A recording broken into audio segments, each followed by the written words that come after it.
Alors, bien aimé dans le Seigneur, depuis le premier jour, on est en train de nous parler sur la transformation. Et on nous a dit la transformation, c'est de quitter d'un état pour aller vers un autre état. La transformation, c'est changer l'état de quelque chose ou d'une personne. Alors cette transformation, ça ne vient pas de nous. Cette transformation, c'est le Seigneur Jésus-Christ qui est en train de nous transformer. Alors je voulais attirer l'attention d'une personne pour te dire ceci, que ça soit nous serviteurs de Dieu, nous avons aussi besoin de la transformation. Alléluia. Amen. Alors je m'en vais dans le livre de Luc chapitre 7. Là je vois une personne. Cette personne s'appelle le centenier. Alors la Bible dit que cette personne avait un serviteur qui l'aimait beaucoup. Parmi tous ses serviteurs, il aimait beaucoup ses serviteurs-là. Mais ce serviteur-là était malade, une maladie qui risquait à l'amener jusqu'à la mort. Le centenier a entendu parler de Christ. Il s'est dit non, je dois envoyer d'autres serviteurs afin que Christ puisse guérir mon serviteur. Alors lorsqu'il envoie ses serviteurs, la Bible dit que les serviteurs arrivèrent là où Christ était. C'était à Capernaum, là Christ était en train de venir.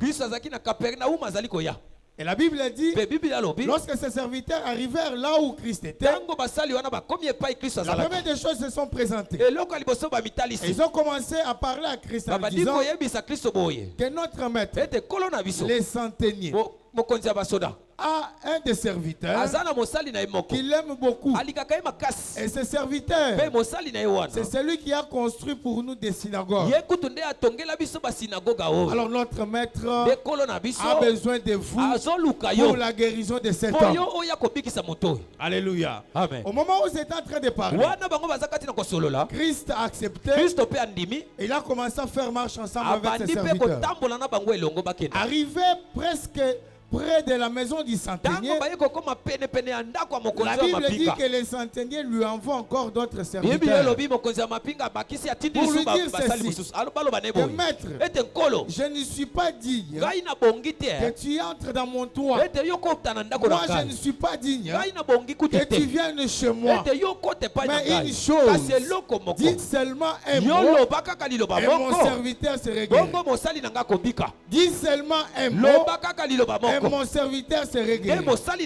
Et la Bible dit, Christ était étonné. Et il dit que depuis que je suis en Israël, je n'ai jamais vu un homme qui a une si grande foi comme celui-ci. Alléluia. Amen. Christ reconnaît que cet homme avait une très grande foi. Il a cru que Christ, sa présence n'était pas utile. S'il prononçait seulement un mot, son serviteur serait guéri.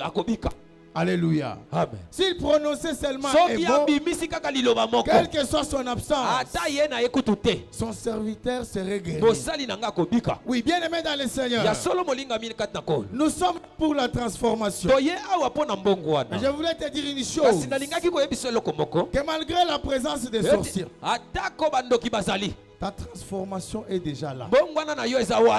Même si les marabouts se sont réunis pour ton cas, tu ne sortiras pas pendant ces 21 jours comme tu étais en train. Donc, je suis en train de parler à une personne pour lui dire que malgré toutes les réunions qu'ils ont fait pour toi, malgré tout ce qu'ils ont fait pour toi, tu ne sortiras pas d'ici comme tu étais en train. Donc quand je suis en train de parler et que toi tu es en train d'acclamer, de pousser des cris de joie, ta transformation est en train de se mettre en place.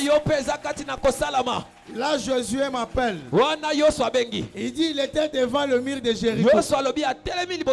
Ils ont tourné pendant 7 jours. Et le dernier jour, après avoir fait le dernier tour, ils ont commencé à jouer des trompettes. Ils ont commencé à pousser des cris de joie. Et de la même façon que tu es en train de pousser des cris de joie, ta transformation est en train de prendre place. Amen. Amen. Amen. La transformation. Nous allons lire le livre de Genèse. Genèse chapitre 1. C'est comme si on était ensemble avec le modérateur. Parce qu'il a dit quelque chose qu'au commencement, Dieu dit que le soleil soit. Amen. Amen. Genèse chapitre 1, le verset 1 jusqu'à 3. Et nous lisons la parole au nom de Jésus. Amen. Au commencement. Au commencement, Dieu créa les cieux et la terre. La terre était informe et vide. Il y avait de ténèbres à la surface de l'abîme. Et l'Esprit de Dieu se mouvait au-dessus des eaux. Dieu dit que la lumière soit, et la lumière fut. Parole du Seigneur. Amen. On acclame pour la lecture. On va se rasseoir. Amen. Amen. Est-ce que tu peux dire à ton voisin la pensée? Non, si celui de la droite est en train de te faire des choses, regarde même celui de la gauche. Dis-lui la pensée. La pensée. Alors cette soirée, on va parler de la pensée. Amen. Amen. Alors la pensée c'est quoi? Selon le dictionnaire, la pensée c'est l'ensemble des processus par lequel l'être humain, au contact de la réalité matérielle ou sociale, élabore des contextes, le relie entre eux afin d'avoir une nouvelle connaissance. Je comprends une chose, que lorsqu'on pense, ce n'est pas pour jouer, mais lorsqu'on pense, c'est pour aller vers une nouvelle connaissance. Donc quand on est en train de penser, il faut qu'il y ait une nouvelle chose dans notre vie. Lorsqu'on est en train de penser, il faut qu'il y ait un changement. Parce que vous voyez une personne qui pense et que sa vie ne change pas, c'est-à-dire que ses pensées sont négatives. Alléluia. Amen. Alors autre définition de la pensée, c'est le fait d'imaginer ce qui n'est pas réel ni présent. Donc la pensée, c'est imaginer quelque chose qui n'existe pas. Alléluia. Amen. Souvent lorsqu'on voit des gens qui sont en train de penser, ou des gens qui sont en train d'imaginer, nous disons souvent que ce sont des rêveurs. Mais en lisant la parole de Dieu, j'ai compris que penser, c'est une très bonne chose. Et celui qui pense positivement doit voir sa vie changer. Alors dans ce verset que nous venons de lire, la Bible dit qu'au commencement était la parole. Dieu créa le ciel et la terre. La terre était vide et informe. Informe et vide. Alors il y avait des ténèbres sur la surface de l'abîme. C'est ce que la parole de Dieu dit. Après avoir créé le ciel et la terre, la Bible dit qu'il y avait les ténèbres. Et ces ténèbres-là étaient sur la surface de l'abîme. Alors lorsque j'entre en profondeur pour comprendre l'abîme, c'est quoi? Je comprends que l'abîme, c'est la profondeur des eaux. L'abîme, c'était la profondeur des eaux. Maintenant vous imaginez la profondeur des eaux dans les ténèbres. Alléluia. Amen. Et au 3e verset la Bible dit que Dieu dit que la lumière soit. Alléluia. Amen. Donc je comprends une chose, que Dieu dans sa pensée, après avoir créé le ciel, c'était avant le premier jour de la création. Avant le premier jour de la création, Dieu avait déjà créé le ciel et la terre. Mais la Bible dit que ce ciel et la terre étaient dans les ténèbres. Ce ciel et la terre, en quelque sorte, étaient invisibles. Je comprends que c'était à l'éternité. Maintenant, lorsque Dieu commence à créer, il crée ce ciel et la terre qui étaient dans les ténèbres. Parce que la Bible dit les ténèbres était sur la surface de l'abîme. Et notre Dieu commence à penser. En réalité, qu'est-ce qui s'est passé? Je comprends que lorsque Dieu a créé, lui en tant que Dieu éternel, il avait la possibilité de voir dans les ténèbres. Parce que la parole de Dieu dit notre Dieu voit même dans les ténèbres. Donc lui avait ses possibilités, ses capacités de voir. Mais s'il y avait des gens qui existaient déjà à cette époque, ils ne pouvaient pas voir parce qu'il y avait des ténèbres. Maintenant, qu'est-ce que Dieu fait? Il va penser. Il se dit, mais qu'est-ce que je peux faire? Qu'est-ce que je peux maintenant faire? C'est ainsi qu'il dit que la lumière soit. Il a pensé que pour la continuité, notre Dieu a pensé que pour le déclenchement de la création, ou la continuité de la création, il faut que la lumière soit. Amen. Amen. Dieu dit que la lumière soit. Il a pensé. Par là, qu'est-ce que je veux dire? Vous savez bien aimé dans le Seigneur, nous avons toujours qualifié les Chinois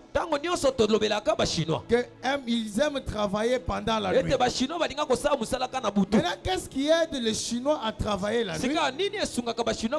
C'est l'éclairage. C'est la lumière. S'il n'y a pas de courant, s'il n'y a pas d'éclairage, ces Chinois-là ne peuvent pas avoir la possibilité de travailler la nuit. Ce qui leur donne le courage de travailler la nuit, c'est l'éclairage. Alors je comprends une chose. Lorsque Dieu dit que la lumière soit, c'est-à-dire l'Éternel s'est arrêté. Il a commencé à regarder. Bon, je suis maintenant en train de créer.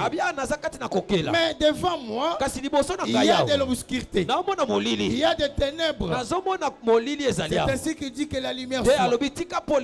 En réalité, la lumière, bien aimé dans le Seigneur, c'est ça même la clé de la création.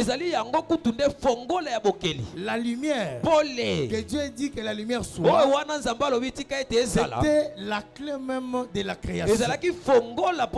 La lumière, c'était le déclenchement même de la création. La lumière, c'est ça même qui a permis la continuité de la création. Vous allez voir qu'après la lumière, Dieu a commencé à créer des choses successivement. Or, la lumière dont je suis en train de parler a été créée le premier jour. Donc le premier jour, Dieu crée la lumière. Alléluia.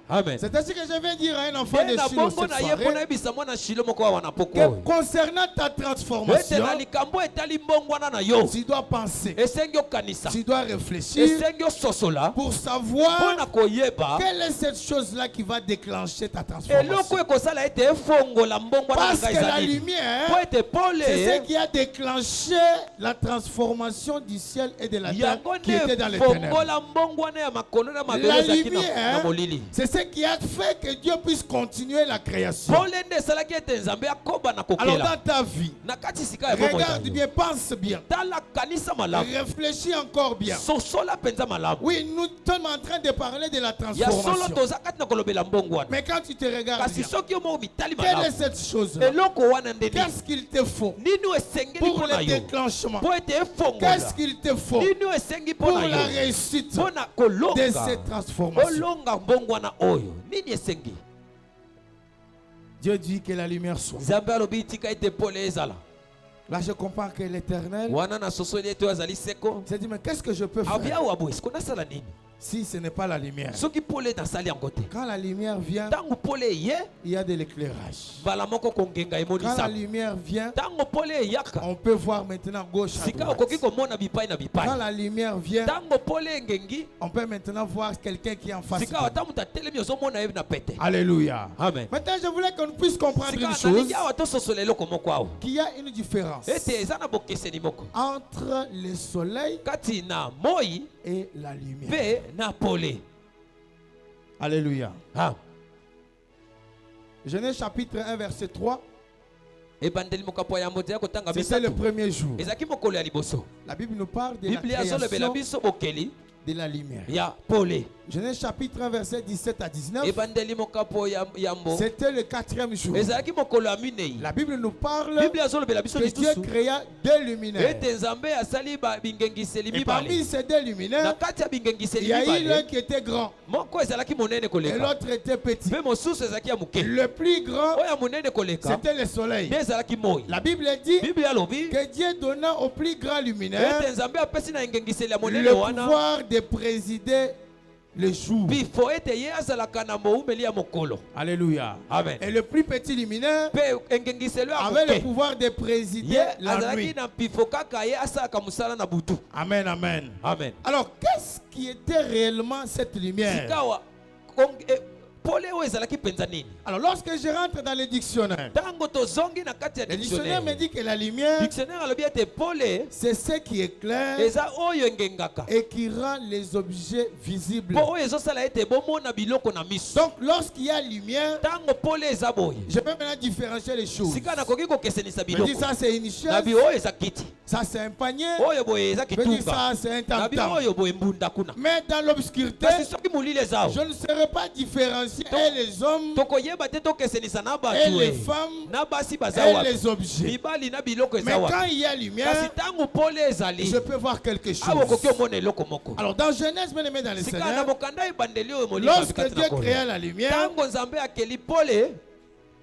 a été créée le premier jour. Alors, en réalité, la lumière c'était quoi?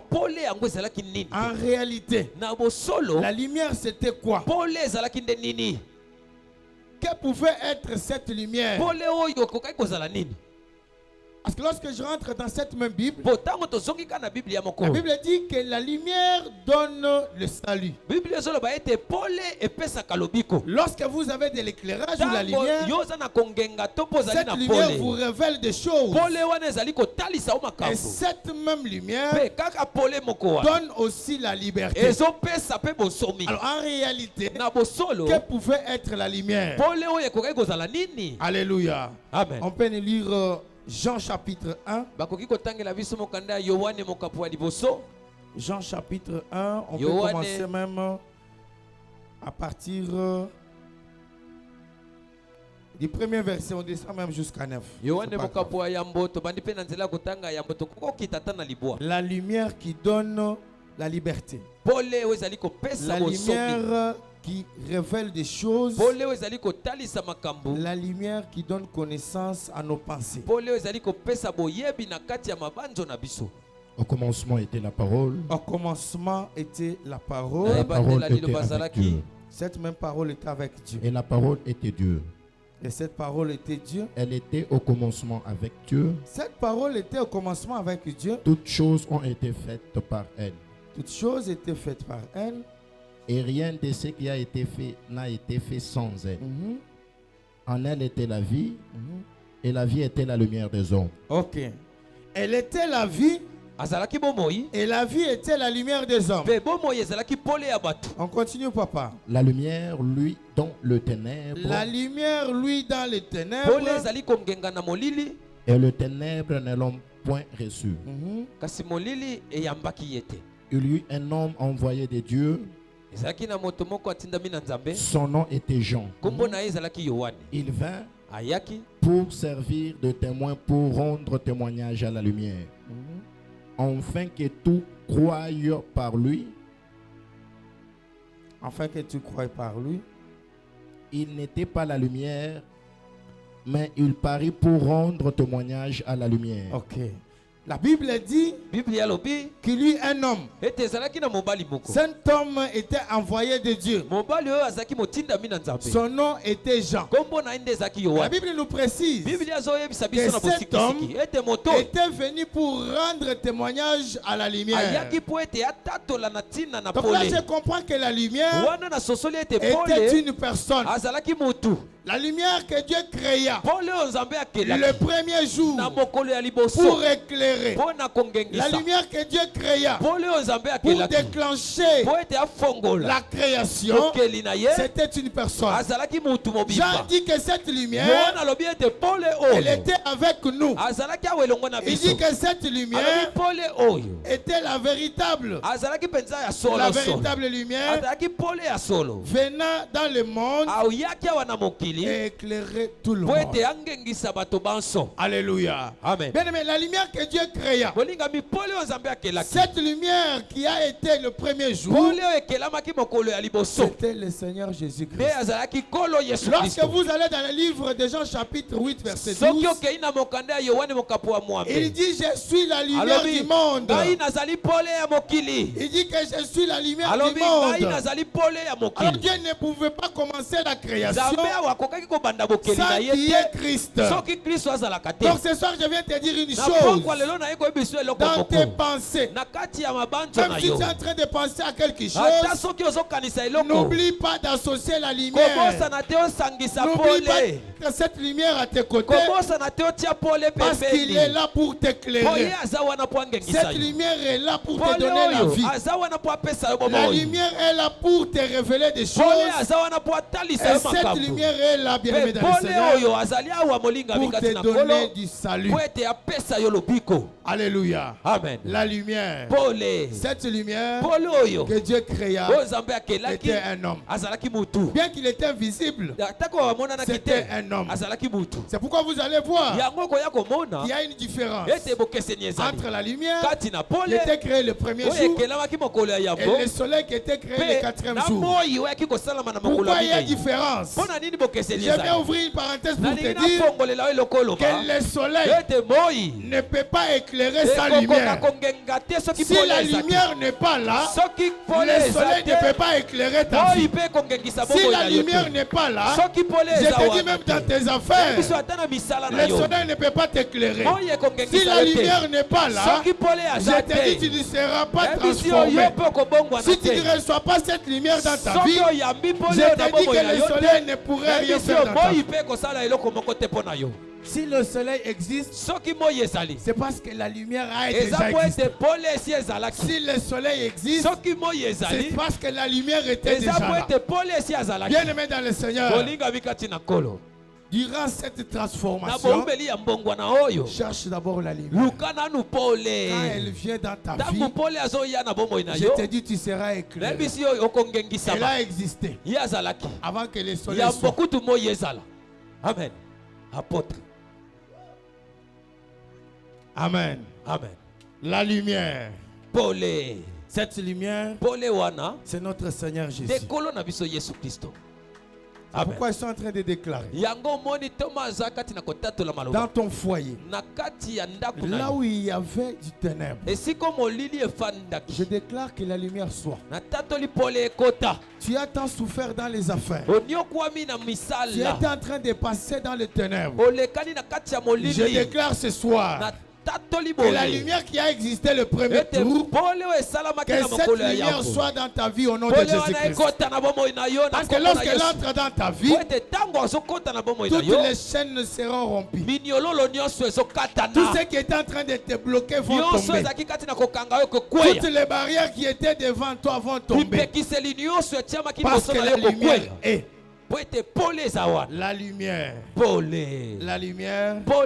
Elle a une puissance. Elle est très puissante. Lorsque tu invites la lumière, lorsque tu appelles la lumière devant tes ennemis, je te dis tes ennemis seront frappés d'aveuglement. Actes des Apôtres chapitre 3, chapitre 9 verset 3 à 5. La Bible nous parle d'un homme. Cet homme a reçu une lettre officiellement pour aller détruire les enfants de Dieu qui étaient à Damas. Mais durant son chemin, la Bible dit qu'il rencontra la lumière. Saoul va rencontrer la lumière. Et comme sa mission était d'aller persécuter les chrétiens qui étaient à Damas, cette lumière lui frappa d'aveuglement. Ce soir, je suis en train de déclarer que tout celui qui est en train de te combattre, tout celui qui ne veut pas ta liberté, tout celui qui ne veut pas ta transformation, tout celui qui est en train de te bloquer, la lumière va lui frapper d'aveuglement. Je dis que la lumière va lui frapper d'aveuglement. Tout celui qui est contre ton église, qui ne veut pas que cette église aille de l'avant, je déclare qu'il sera frappé d'aveuglement au nom de Jésus. Amen. La lumière, c'était une création de Dieu. Et cette création était le Seigneur Jésus-Christ. Alors quand Dieu dit que la lumière soit, la Bible dit que Dieu trouva que la lumière était bonne. C'est ainsi qu'il va séparer les ténèbres et la lumière. Je vais ouvrir une petite parenthèse pour te dire ceci. Les ténèbres, ce n'est pas seulement la sorcellerie. Les ténèbres, parce que lorsqu'on parle des ténèbres, lorsqu'on parle de la nuit, nous pensons toujours aux sorciers. Lorsque nous parlons de la nuit, nous pensons toujours aux magiciens. Lorsque nous parlons de la nuit, nous pensons toujours aux choses qui ne sont pas bonnes. Ce soir, je vais éveiller ta conscience pour te dire que la nuit, c'est aussi un moment de préparation. Ah, tu n'as pas compris. J'étais en train de dire ceci. Les ténèbres ou la nuit, c'est aussi un moment de préparation. Vous allez voir lorsque Dieu est en train de penser. La Bible dit que les ténèbres étaient sur la surface de la Bible. C'était les ténèbres. Or, pendant ces ténèbres-là, Dieu pense et il prépare la lumière. Il va dire que la lumière soit. Ozawate. Aïe. Aïe. Ozawate. Zalawa. Les ténèbres, tout ténèbres, parce que quand on te dit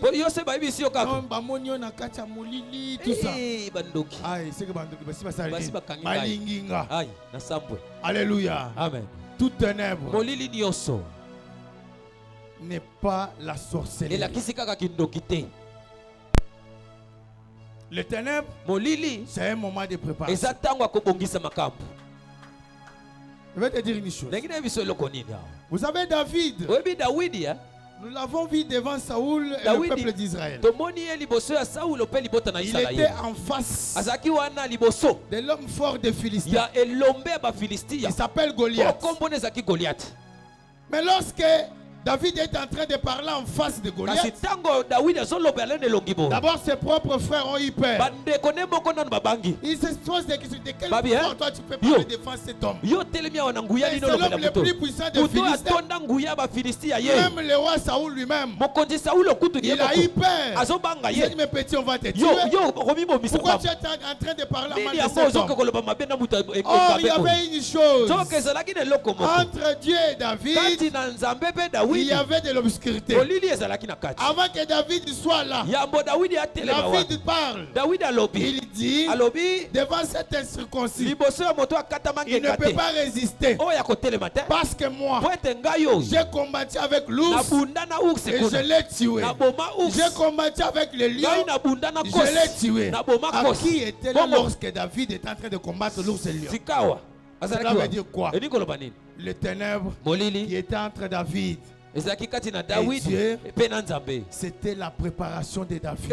Donc Dieu était en train de préparer David dans les secrets. Personne n'a vu, mais ils ont entendu seulement ces jours-là. Attention, tout ténèbre bien aimé dans le Seigneur n'est pas seulement la sorcellerie. Oh non, c'est que faut tout ça le prier à combat dans le pangouan. Ça ne va pas. Non. Vous savez, il y a de certaines choses. La Bible dit des fois que Dieu prépare ce qu'il aime dans le secret. Lorsque Dieu est en train de préparer une personne dans le secret, mais c'est ça la nuit. Ce sont les ténèbres. Parce qu'il est en train de les préparer à l'égard de tout le monde. Personne n'est au courant de ce que Dieu est en train de mettre dans cet homme-là. Alléluia. Amen. Alors écoutez ce que Jésus-Christ lui-même dit dans Matthieu 10, concernant les ténèbres. Les ténèbres, c'est une préparation. Les ténèbres, c'est un moment où nous passons ensemble avec le Seigneur dans le secret.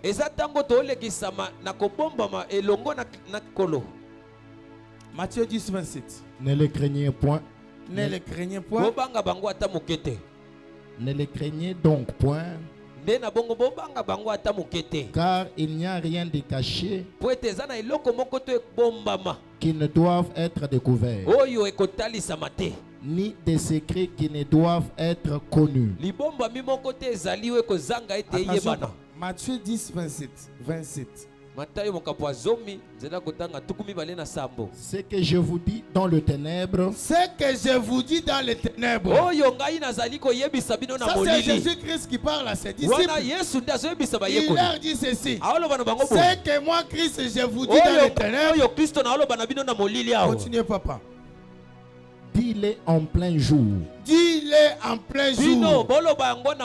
Ah, je comprends que entre Christ et les disciples, il y avait une causerie dans le ténèbre. Il y avait des choses qui se préparaient dans le ténèbre. Alors lorsque Christ parlait à ses disciples dans le ténèbre, il était en train de les préparer. Parce qu'il dit, lorsque tout ce que je vous dis dans le ténèbre, vous devez le dire pendant les jours. Alléluia. Amen. Alors, on a apôtre. Que butu. Et à un moment, il y a préparation, il y a mokolo, il y a lobby. Amen. C'est la nuit qui prépare les jours. C'est la nuit qui prépare les jours. Ne pense pas seulement aux choses de ce monde. Ne pense pas seulement aux dires des gens qui ne comprennent pas la parole. La nuit, c'est un moment de préparer les jours. Donc chaque jour se prépare la nuit. J'ouvre encore une parenthèse. Les sorciers, c'est pendant la nuit qu'ils vont préparer leur vie. Lorsqu'un sorcier va dans la sorcellerie la nuit, il va chercher à donner une maladie à une personne. Ça se passe la nuit. Mais le jour, la personne tombe malade. Qu'est-ce qui se passe? La nuit prépare les jours. La nuit prépare le jour. Alors ne sois pas distrait. Un enfant de Dieu ne peut pas dormir toute la nuit sans même dire merci à Dieu. Vous êtes là pour prier la nuit, c'est un problème. Mais je te dis, la bonne prière et la meilleure prière se fait la nuit. Parce que c'est pendant la nuit qu'on doit préparer le jour. Alléluia. Amen. La nuit ou les ténèbres, c'est aussi un moment de faire un combat spirituel. Amen. Vous savez, quand un sorcier va pour te chercher la nuit, il est dans la sorcellerie. Quand il vient, il te trouve en train de prier. Seigneur, tout celui qui est en train de me combattre, est-ce qu'il va pénétrer dans ta maison? Il ne va pas te toucher. Mais s'il vient te trouve en train de dormir, il va jouer avec toi comme il faut. Alléluia. La nuit, c'est un moment de combat. Prophète Juge chapitre 6. Vous allez comprendre que la nuit, ce n'est pas ce que nous pensons. Juge 6, 25 jusqu'à 31. Dans la même nuit, l'Éternel dit à Gédéon, prends le jeune taureau de ton père et un second taureau de 7 ans. Renverse l'autel de Baal qui est à ton père. Le père de Gédéon, c'était un adorateur du dieu de Baal. Alors lorsque l'Éternel vient, il va parler à Gédéon. La Bible dit que Dieu va dire à Gédéon. Dieu n'a pas dit à Gédéon pendant le jour, va détruire l'autel de ton père. Non. Il dit pendant la nuit, vas-y pour détruire l'autel qui appartient à ton père. Et la Bible dit que c'était pendant cette nuit que Gédéon a détruit cet autel-là. Alléluia. Amen. Alors bien aimé dans le Seigneur, dans la création de notre Dieu, tout était planifié. Dieu n'a pas créé vaille que vaille.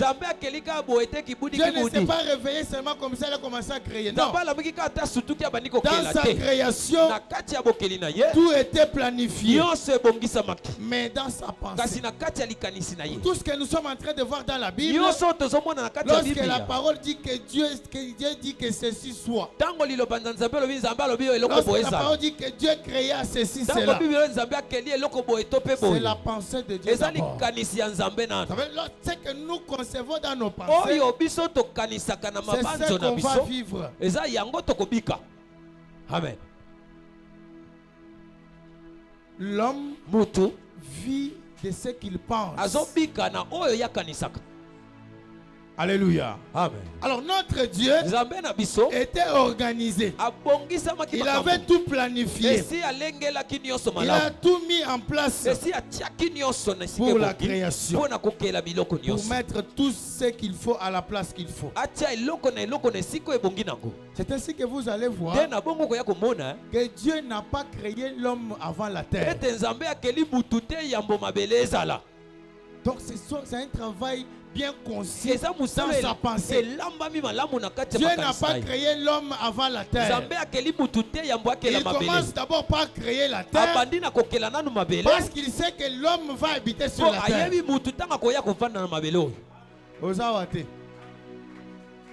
Notre Dieu n'a pas créé le soleil avant la lumière. Il a commencé d'abord à créer la lumière parce qu'il sait que pour que le soleil puisse bien éclairer, il faut qu'il y ait la lumière.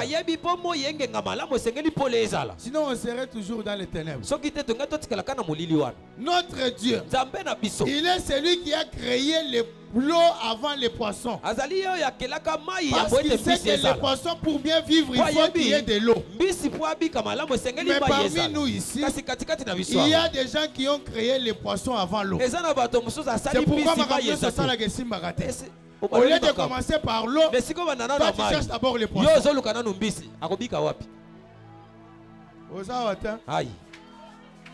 Au lieu de créer d'abord l'eau, toi tu vas d'abord chercher les poissons.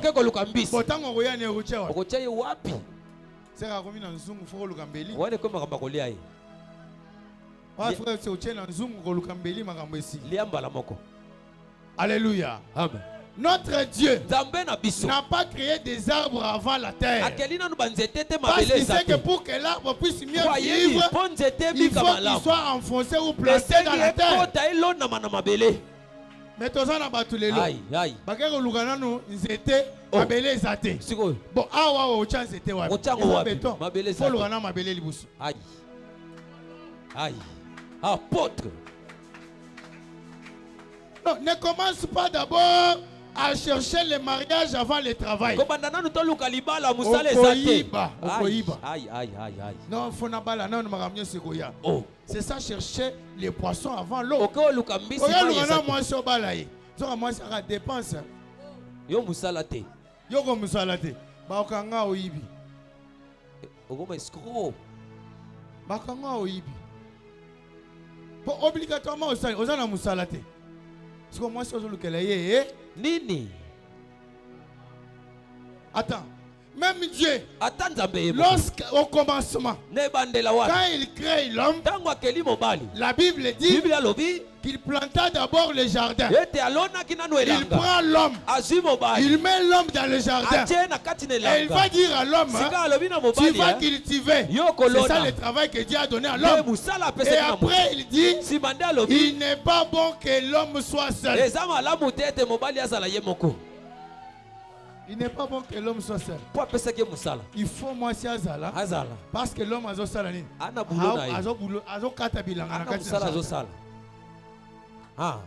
Plusieurs parmi nous cherchent à créer les animaux avant la terre et la brousse.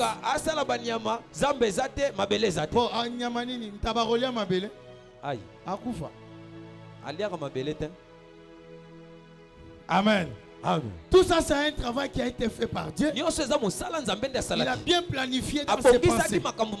Et il a commencé à créer. Amen, amen. Alors c'est là où plusieurs chrétiens ont échoué. Parce que nous ne voulons pas suivre notre Seigneur dans ses pieds. Il y a des gens, il est là, mais tu es en train d'envier un millionnaire. Même la Bible nous dit que nous devons avoir des exemplaires. Pour mieux progresser, nous devons avoir aussi des gens que nous sommes en train de copier d'une manière ou d'une autre. Mais le problème c'est quoi? Tu veux acheter un Range Rover.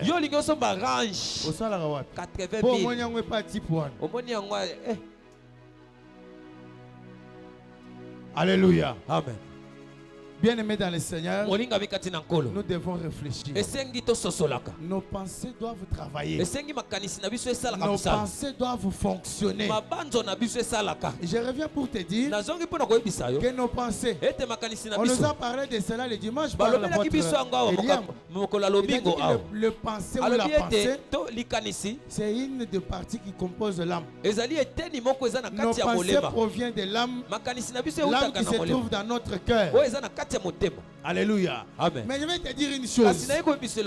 La partie de l'âme qui met en connexion le cœur et l'esprit, c'est la pensée. Donc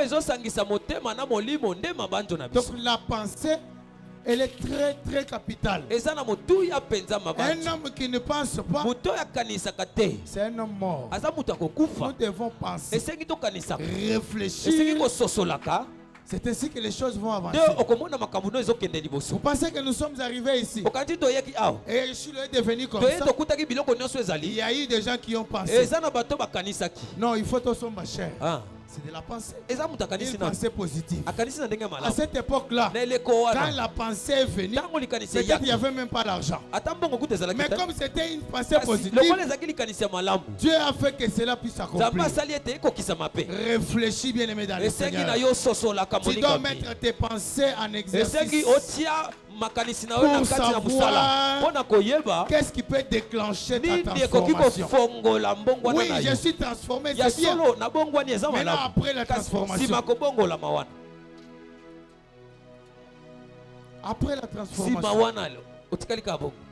la pensée doit faire quelque chose. Amen. Amen. Notre Dieu, dans sa pensée, il a fait beaucoup de choses. C'est pourquoi ce soir je viens te dire que la transformation se fait quand on réfléchit. C'est lorsqu'on réfléchit que la transformation aussi est en train de se faire. Aujourd'hui, nous avons des gens qui sont comme des pharisiens. Un chrétien qui est comme un pharisien. Le pharisien, Jésus dit, il va se tenir au bord de la rue. Il va commencer à prier. Seigneur, bénis-moi. Moi que tu vois là, je donne ma dîme. Moi que tu vois là, je fais des travaux dans ton temple. Alors c'est lui qui est en face de moi là. Je ne suis pas comme lui. Jésus dit, cet homme restera seulement comme ça. Parce que celui qui est en face de lui, celui-là va prier, il va dire à Dieu, Seigneur, je ne sais même pas regarder dans le ciel. Parce que je suis un pécheur. Mais le pharisien, lui, était rassuré de ce qu'il était. Il était rassuré que lui, avec Dieu, c'était bon déjà. Alléluia. Amen. Aujourd'hui, nous avons des gens comme ça à l'église. Vous savez que pour prier, une bonne prière, c'est fait après avoir réfléchi. Sinon pas ta prière sera comme celle des pharisiens. Une bonne prière se fait après avoir réfléchi, après avoir pensé. C'est en ce moment-là que la prière doit bien se faire. Pourquoi on doit réfléchir et penser avant la prière? Nous devons réfléchir parce que nous devons orienter nos prières. Nous devons savoir dans quel domaine nous devons adresser nos prières à Dieu aujourd'hui. Ce n'est pas chaque jour qu'on vient, Seigneur, donne-moi les mariages. Ce n'est pas chaque jour qu'on vient, Seigneur, donne-moi de l'argent. Nos prières, bien aimés dans le Seigneur, doivent être des prières réfléchies avant de le faire. Si nous devons comprendre pourquoi aujourd'hui je dois adresser la prière à Dieu. Pourquoi aujourd'hui je dois dire à Dieu ceci. Est-ce que Dieu va m'écouter ou non? Sinon nos prières seront des bruits comme la Bible dit. Aux oreilles du Seigneur. Ça sera un dérangement.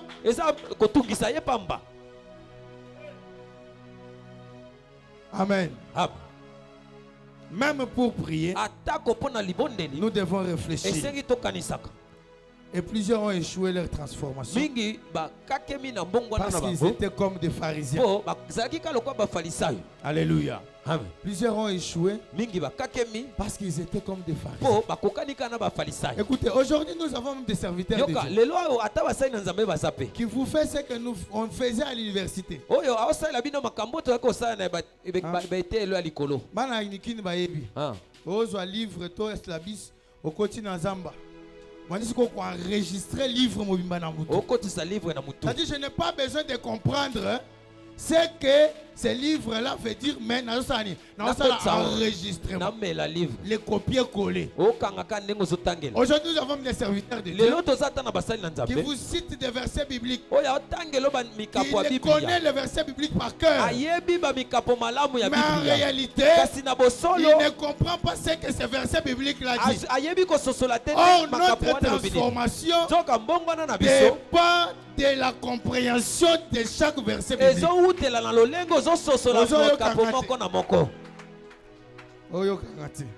La pensée.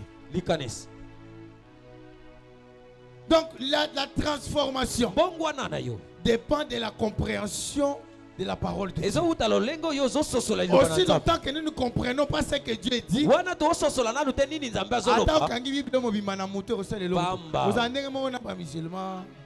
des témoins de Jéhovah. Récitation. Parce qu'ils vont te faire la récitation. Mais en ce qui concerne les fonds, rien du tout. Alors, je vais te faire comprendre une chose. Lorsque nous prions, ce n'est pas tous les versets de la Bible qui nous est important au même moment. Par rapport à chaque situation qui se présente devant nous, il y a peut-être 2 ou 3 versets bibliques qui nous sont importants. Peut-être je suis malade, je dois aller dans Marc 16. Alléluia. Ou je dois aller dans Jacques 5. Amen, amen. Amen. Ce n'est pas toute la Bible qui sera importante. La transformation dépend aussi de la compréhension de la parole de Dieu. Pour un lecteur de la Bible qui est enseigné, tout dépend de la pensée. Tu lis quelque chose que tu ne comprends pas, comprendre. Amen. Par rapport à est-ce que c'est cohérent? Est-ce que c'est cohérent? Parce que c'est le bas amen au bas la mobile poto. Est-ce que amen ou est cohérent par rapport à la parole qui est sortie ce jour? Alléluia. Amen. Ne sois pas comme ces pharisiens. Nous, enfants de Dieu, dans chaque situation qui se présente devant nous, il y a toujours des versets qui nous donnent la réflexion, qui nous poussent à la transformation. La pensée. Dieu a pensé et il a créé. Et cela a existé. Or, toi et moi, la Bible dit que nous sommes des petits dieux. Mais qu'est-ce qui fait que ce que nous pensons n'arrive pas à se réaliser? Qu'est-ce qui fait que nos pensées n'arrivent pas à se matérialiser? Le problème, c'est de ne pas comprendre quelle est la chose qui va déclencher notre transformation. Alors écoute une chose. Vous allez voir, lorsque Dieu envoie Moïse en Égypte pour libérer le peuple d'Israël, il y a eu quelque chose qui s'est passé. Lorsque Moïse était en train de parler au peuple d'Israël, il y a eu de ceux-là qui résistaient. On va sortir ici comment? Aller dans les déserts faire quoi? Mais ici nous sommes bien. Malgré que nous sommes esclaves, mais ça nous va mieux. On va faire quoi là-bas? Alléluia. Amen. Alors vous allez voir, lorsque les enfants d'Israël vont quitter l'Égypte pour aller dans la terre promise, parce que la pensée de Dieu n'était pas d'aller tuer les enfants d'Israël dans le désert. La pensée de Dieu était de les libérer et les ramener jusqu'à Canaan. Et selon la pensée de Dieu, il n'y avait pas une personne qui devrait mourir dans le désert. Tout le monde allait arriver jusqu'à Canaan. Maintenant, regarde ce qui se passe. C'est un problème de pensée. Lorsqu'ils arrivent devant la mer Rouge, la première réaction, les enfants d'Israël commencent à pleurer. Mais Moïse, est-ce qu'en Égypte, il n'y avait pas de cimetière où on devait nous enterrer? Pourquoi tu nous amènes ici là où il n'y avait pas de cercueil? Maintenant nous allons mourir parce que Pharaon et ses soldats sont derrière nous. La pensée. La pensée. Ils vont traverser la mer Rouge. Ils ne sont toujours pas convaincus. Lorsqu'ils manquent à manger dans le désert, ils vont dire à Moïse, malgré qu'on était esclaves, mais on mangeait bien, on buvait bien. Une personne qui accepte à être esclave parce qu'il mange bien. C'est ça ce qui se passe avec les chrétiens. Il accepte d'être esclave parce qu'il mange bien. Arrivé dans le désert, il recommence encore cette même chose. Le problème c'était quoi? Ils étaient sortis physiquement, mais leur spirituel et leur pensée étaient restés en Égypte. C'est ainsi que nous avons des chrétiens aujourd'hui. Leur pensée n'a pas encore quitté le monde. C'est seulement son corps et ses pieds qui sont à l'église. Mais il est aussi là en train de chercher la transformation. Tu es sûr que tu seras transformé? Non, je veux la transformation. La transformation. Mais quand on te regarde bien, tes pensées sont encore liées à tes coutumes. Tes pensées sont encore liées à ce rituel de ta famille. C'est seulement le corps qui est à l'église. Comment seras-tu transformé? Bien aimé, réfléchis. Pense et trouve la chose qui va déclencher la transformation. La pensée. La pensée. Non, on est là, nous voulons la transformation. Mais est-ce qu'on sera transformé? Pour être transformé, bien aimé, nous devons changer. Amen. Il y a des gens, ils vivent, mais dans sa pensée, dans son intellect, c'est la pauvreté. Et toi, tu veux commencer à combattre la pauvreté extérieure. Mais commence d'abord par cette pauvreté qui est dans l'interne. Non, parce que c'est le spirituel qui amène le physique. Aussi longtemps que ton intérieur est pauvre, l'extérieur sera encore plus pauvre. Alléluia. Amen. Bien aimé dans le Seigneur, on t'a déjà délivré. Mais toi-même, tu n'es pas sûr de cette délivrance. Non, maman, on m'a dit dans l'intercession qu'il y a un esprit de mort qui est en train de me poursuivre. Mais maman t'a dit, on a déjà prié pour toi. Et la foi que tu es guéri, tu ne mourras plus. Bon, physiquement comme ça tu acceptes. Mais quand tu dors, dans tes rêves, tu te dis non, esprit on a élongoué. C'est toi-même qui te culpabilise. Tu es en train de te condamner soi-même. Pourquoi? Parce que tu n'acceptes pas.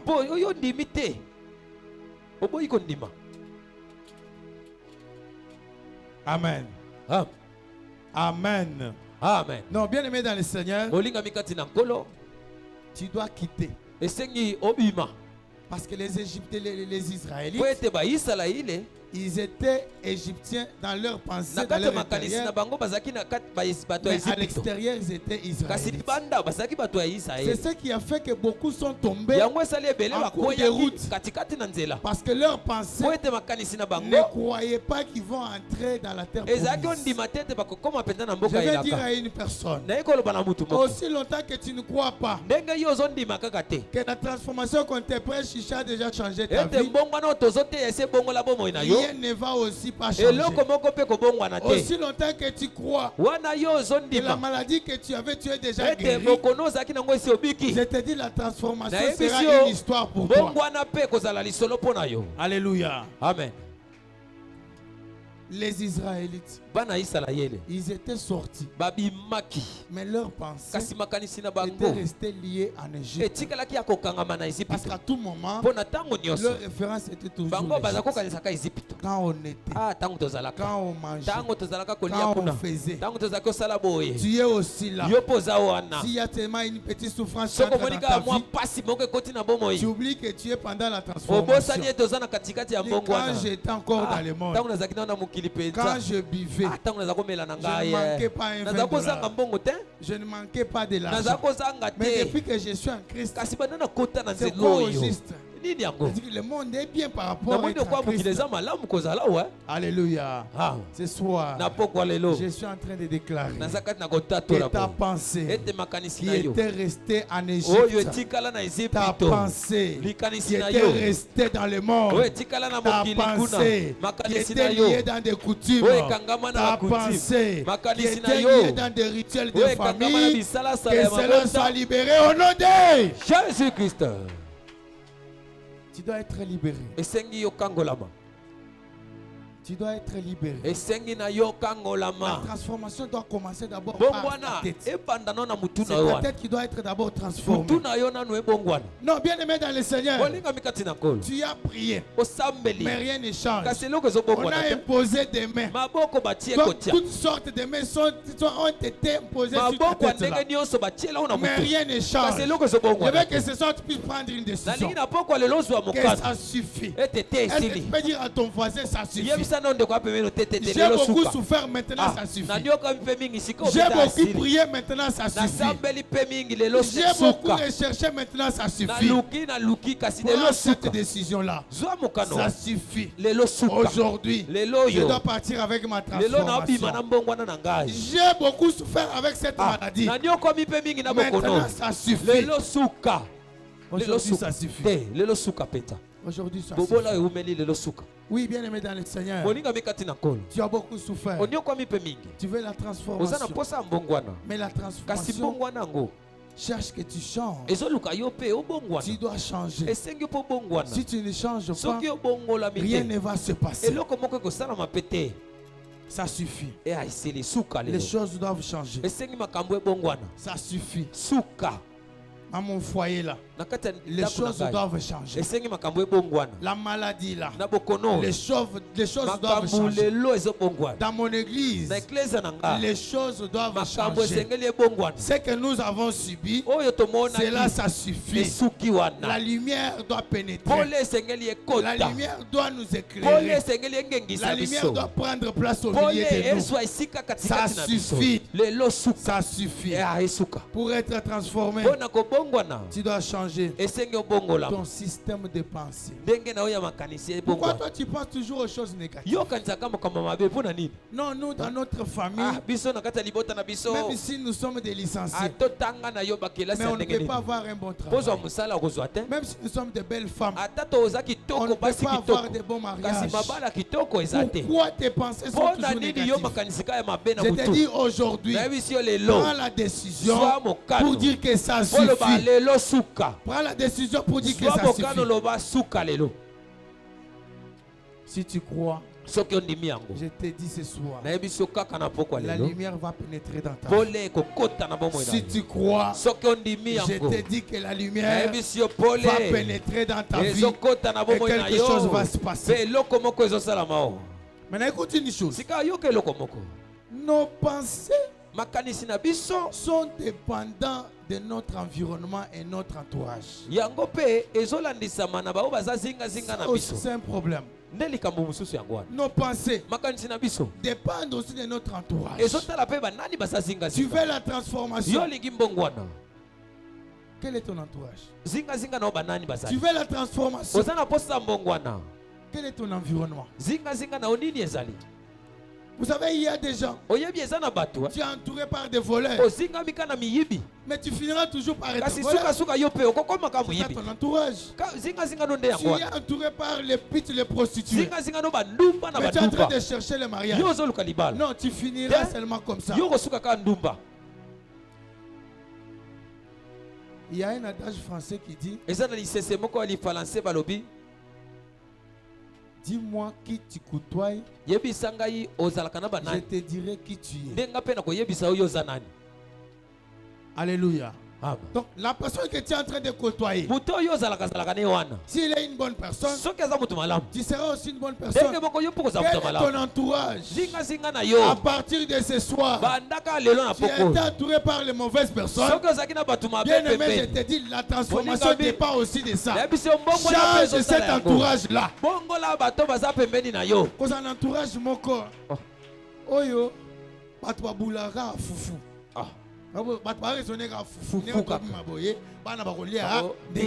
Tu penseras acheter même un vélo quand? Ça c'est un problème. Vous savez, il y a des gens, parce qu'il est dans un bon entourage,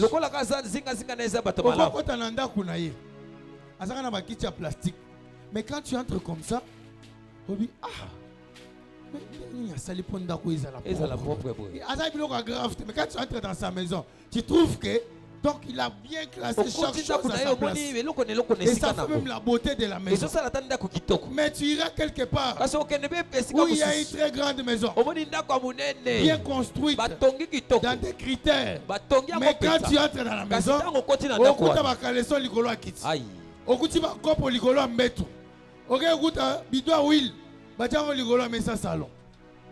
mon boulot.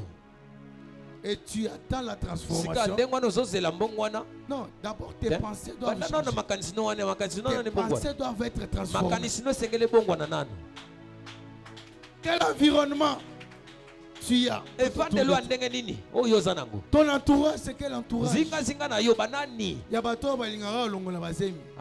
Toki ne osamaka. Ezali yandi ekolongwa wana 9 mois. Les jours viendront. Les jours viendront. Oh ba osengo mayanzi wana. Zan ba osengo mayanzi wana.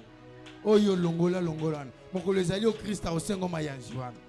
Alors bien aimé dans le Seigneur. Dans Proverbe 13:20, la Bible dit: c'est lui qui fréquente les sages devient aussi sage. C'est pourquoi cette soirée, je vais te dire, change ton entourage.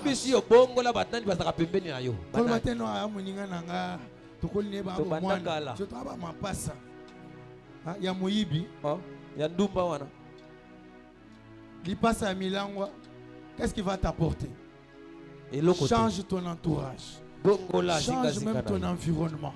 Et tu verras que dans tes pensées, tu vas commencer à penser aux choses qui vont te propulser, aux choses qui vont te pousser d'aller de l'avant.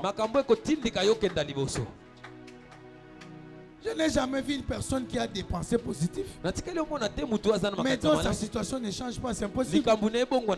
C'est impossible. Tu as des belles projets. Tu as des pensées positives. Tu as des initiatives très belles. Mais ce qui fait que tu retournes toujours en arrière, c'est ton entourage et ton environnement.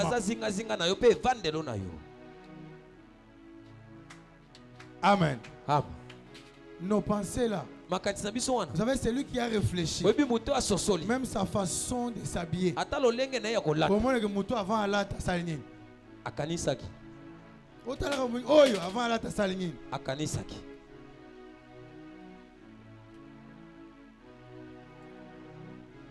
N'avez-vous jamais vu une maman qui sort le papa yaboina yaboy? Elle a dit, il pour ta couleur, c'est la mal couleur. C'est-à-dire qu'elle n'a même pas pensé que dehors là, il y a des gens où il y a continué à même si je te dis, avant de porter tes habits, c'est ça la transformation. Les pensées doivent d'abord être transformées. Amen. Amen. Alors bien aimé dans le Seigneur, la Bible dit que celui qui fréquente les sages, cet homme devient aussi sage. Lorsque tu es tout le temps à côté de la sagesse, tu deviens aussi sage. Mais écoute, la Bible dit, mais c'est lui qui se plaît avec les insensés s'en trouve mal. Quand tu es toujours à côté des insensés, tu es toujours à côté des fous, des folles, votre raisonnement va aller de la même manière que vous ne partagez pas quelque chose de bien. Deutéronome chapitre 28, verset 13, on va terminer. Prophète. Deutéronome 28, 13. C'est une chanson pour tout chrétien. Vous allez écouter ce verset-là. Quand on est devant une difficulté, Deutéronome 13. L'Éternel fera 28, de toi la tête. 28 et 13. 28 et 13. 28 et 13. Ok. L'Éternel fera de toi la tête. L'Éternel fera de toi la tête. Et non la queue. Et non la queue. Merci beaucoup. La Bible dit l'Éternel fera de toi la tête et non la queue. Mais ça c'est une chanson pour tout chrétien. Qui sont aux amis tout. Mutu ya Thompson, Mutu ya Ntaba, Mutu ya Mwa. Est-ce que vous avez Mutu ya Mutu? C'est ça le problème. Je suis la tête et non la queue. Maintenant nous comprenons parce que c'est là où je suis. Parce que lorsqu'on comprend bien le verset biblique, c'est ça qui va exploser la transformation. Transformation entre dans notre vie. Je suis la tête et non la queue. C'est ce que l'Éternel a dit qu'il va faire de moi. Maintenant écoute une chose. La tête. La tête. Vous savez, la tête joue un grand rôle dans le corps humain. La tête, c'est ce qui donne les mouvements. Vous voyez quand je fais ça, c'est ça qui pousse à faire ça. La tête, c'est ce qui dirige mes yeux. La tête me donne la direction. La tête me donne les mouvements. La tête fait que je pense. Malgré cela provient de l'âme. Mais c'est la tête qui est le cerveau qui reçoit des informations. Donc Moutou est le roi serveur central.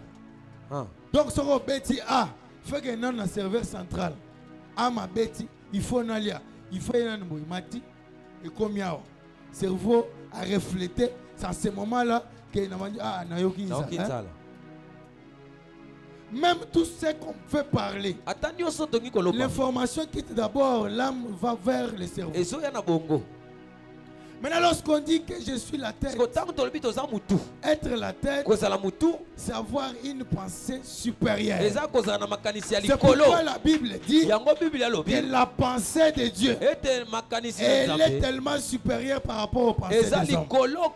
C'est ainsi que la Bible dit que là où nos pensées, où notre intelligence se limite, c'est là où les pensées, l'intelligence de Dieu commence. Maintenant, toi, tu es la tête. Est-ce que tu es supérieur? Toi, tu es la tête. Est-ce que tu donnes des mouvements? C'est lui qui est la tête. C'est celui qui commande. C'est lui qui est la tête. C'est celui qui pense, qui réfléchit. C'est lui qui est la tête. C'est celui qui cherche sa transformation. Mais est-ce que c'est ça le cas avec toi? Non, je suis la tête. Oh, être la tête. Savoir un système de pensée supérieur. Parce que là où la tête est, la tête domine tous les corps humains. Là où la tête se trouve, c'est le sommet d'une personne. La tête est en train de diriger tous les corps humains. Quand je me sens mal, quand je suis malade, c'est la tête qui me dit tu as mal peut-être à la jambe. C'est la tête. Maintenant toi tu es la tête.